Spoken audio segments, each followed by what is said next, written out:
Hey guys, another quick bit of Harry Potter for you to watch and listen to. Harry awoke very suddenly on Christmas Day.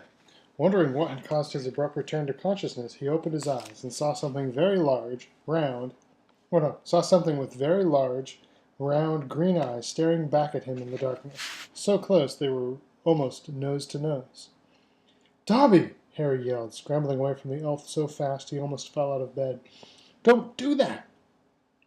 "Dobby is sorry, sir," squeaked Dobby anxiously, jumping backward with his long fingers over his mouth. "Dobby is only wanting to wish Harry Potter Merry Christmas and bring him a present, sir. Harry Potter did say Dobby could come and see him sometime, sir." "It's okay," said Harry, still breathing rather faster than usual, while his heart rate returned to normal. Just prod me or something in the future, all right? Don't bend over me like that." Harry pulled back the curtains around his four-poster, took his glasses from his bedside table, and put them on. His yell had awoken Ron, Seamus, Dean, and Neville. All of them were peering through the gaps in their own hangings, heavy-eyed and tousle-haired. "Something attacking you, Harry," Seamus said sleepily. "No, it's just Dobby," Harry muttered. "Go back to sleep." "No, presents," said Seamus, spotting a large pile at the foot of his bed. Ron, Dean, and Neville decided that now they were awake, they might as well get down to some present opening too. Harry turned back to Dobby, who was now standing nervously next to Harry's bed, still looking worried that he had upset Harry. There was a Christmas bauble tied to the loop on top of his tea cozy. "Can Dobby give Harry Potter his present?" he squealed tentatively. "Of course you can," said Harry. I've got something for you too." It was a lie. Harry hadn't bought anything for Dobby at all, but he quickly opened his trunk and pulled out a particularly knobbly rolled-up pair of socks. They were his oldest and foulest, mustard yellow, and had once belonged to Uncle Vernon. The reason they were extra knobbly was that Harry had been using them... Excuse me. The reason they were extra knobbly was that Harry had been using them to cushion his sneakoscope for over a year now. He pulled out the sneakoscope and handed the socks to Dobby, saying, "Sorry, I forgot to wrap them." But Dobby was utterly delighted.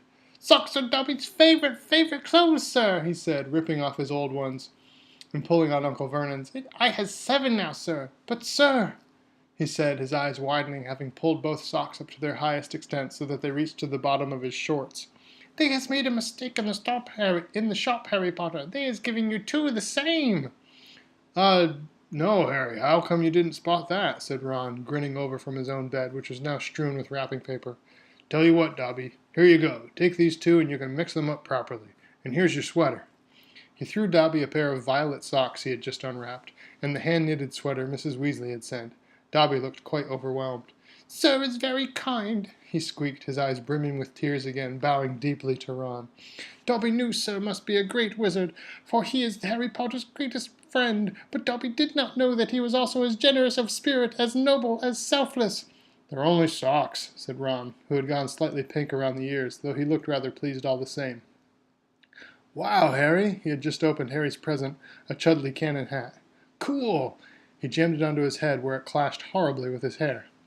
Dobby now handed Harry a small package, which turned out to be socks. "Dobby is making them himself, sir," the elf said happily. "He is buying the wool out of his wages, sir."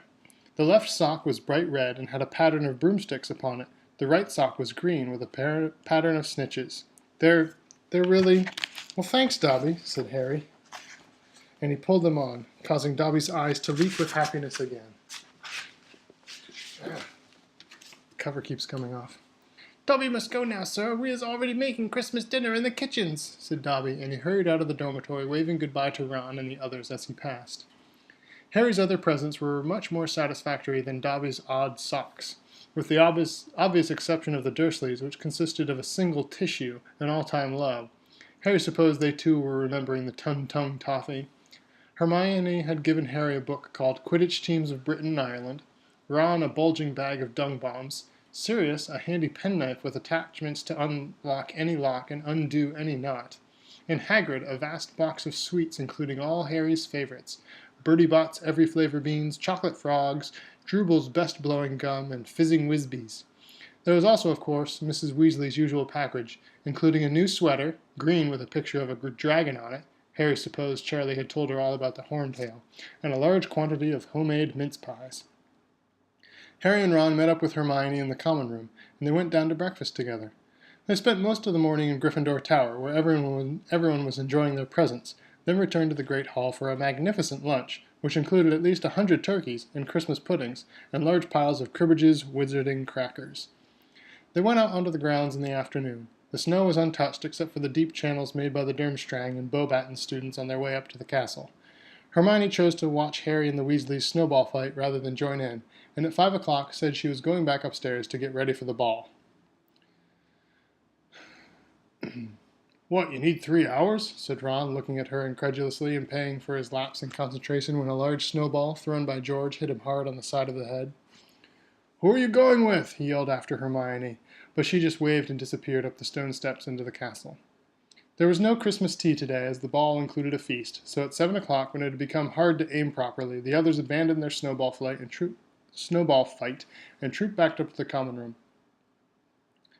The fat lady was sitting in her frame with her friend Violet from downstairs, both of them extremely tipsy, empty boxes of chocolate liqueurs littering the bottom of her picture. "Larry fights, that's the one," she giggled when they gave the password, and she swung forward to let them inside.